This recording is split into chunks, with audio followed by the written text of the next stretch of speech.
Magandang araw sa inyong lahat. Ako nga po pala si Lorraine Jenica Digamo at ngayon ay ibabahagi ko sa inyo ang aking kritik patungkol sa isang mitolohiyang isinulat ni Hesiod at ito ay ang kahon ni Pandora. Ang kahon ni Pandora. Ang pamagat ng mitolohiyang ito ay ang kahon ni Pandora. Ito ay isinulat ni Hesiod, isang Griyegong makata na nagsusulat ng mga sulatin patungkol sa pagsilang ng mga Diyos at Diyosa. Ang buod ng mitolohiyang ito ay mayroong dalawang magkapatid na nagngangalang si Prometheus at si Epimetheus. Silang dalawa ay mga Titan na sumanib sa mga Olympian na pinamumunuan ni Zeus. Isang araw, silang dalawa ay binigyan ng kapangyarihan na makalikha ng kung ano man ang gusto nila. Si Prometheus ay lumikha ng mga hayop. Sa kabilang banda naman, si Epimetheus ay lumikha ng mga tao.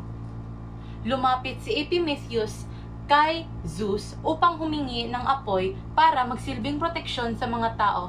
Subalit, hindi sumang-ayon si Zeus dahil alam niya kung ano ang maaaring kapahamakang mangyari kung ito ay mapupunta sa mga tao. Dahil sa katigasan ng ulo ni Epimetheus, siya ay kumuha pa rin ng apoy at ito ay binigay sa mga tao. Nang malaman ito ni Zeus, siya ay galit na galit kung kaya ay binigyan niya ng karampatang parusa si Epimetheus sa pamamagitan ng pagpapatuka ng kanyang atay sa isang agila. Pagkatapos noon, binigyan ng mga Diyos at Diyosa si Epimetheus ng mapapangasawa at ito ay si Pandora. Sa araw ng kasal, binigyan ni Zeus ng isang regalo si Pandora at ito ay ang kahon. Binilinan niya ito na huwag itong buksan. Kung kaya ay itinago ni Epimetheus ang susi ng kahong ito. Isang araw, wala si Epimetheus sa kanilang bahay kung kaya ay si Pandora hindi na niya natiis at binuksan niya ang kahon. Doon lumabas lahat ng kasamaan sa mundo. Humagulhol na lamang siya dahil hindi niya alam ang nangyayari. Nang makauwi si Epimetheus sa kanila, alam niya kung ano ang nangyari sa kanyang asawa. Ngunit, pagkatapos lahat ng kasamaan, may isang napakagandang insekto na lumabas sa kahon at ito ay sumisimbolo ng pag-asa. Ikaw ba ay katulad ni Pandora? Naku, iwasan na natin yan. Ang kahon ni Pandora ay maaaring sumasalamin din sa totoong nangyayari sa ating buhay. Tayo ay si Pandora na hindi nakakaiwas sa mga tukso. Talagang napakaraming aral ang makukuha sa mitolohiyang ito. Mula pa lamang sa karakter ni Pandora na napakaganap hanggang sa tagpuan na naayon sa kung ano talaga ang nangyayari. At saka, kung ang istruktura naman ang pagbabasehan, tiyak na tiyak talaga ito. Kung ang lengguwahe naman na ginamit, maiintindihan talaga ito dahil ang mga salita na ginamit dito ay ang mga salita din na ginagamit natin sa pang-araw-araw.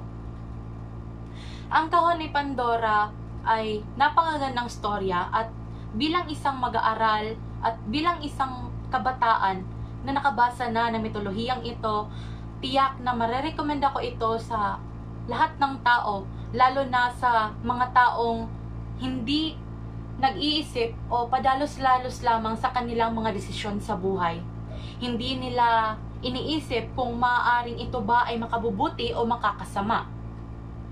Kagaya na lamang natin, mayroong mga pagkakataon na mayroong mga utos ang ating mga magulang sa atin, ngunit hindi natin ito ginagawa o sinasaway natin ito.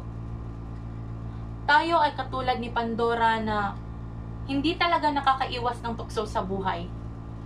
Ngunit, palagi nating tatandaan na pagkatapos ng dilim ay mayroong liwanag. Kagaya na lamang sa nangyari sa kahon ni Pandora. Pagkatapos lumabas ng lahat ng kasamaan sa mundo, mayroong isang napakagandang insekto na lumabas at ito ay sumisimbolo ng pag-asa.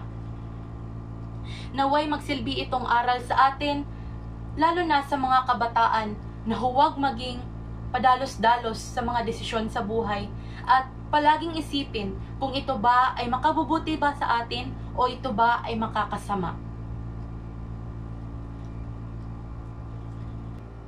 At doon nagtatapos ang aking pagbabahagi. Iyon lamang po at maraming salamat sa pakikinig.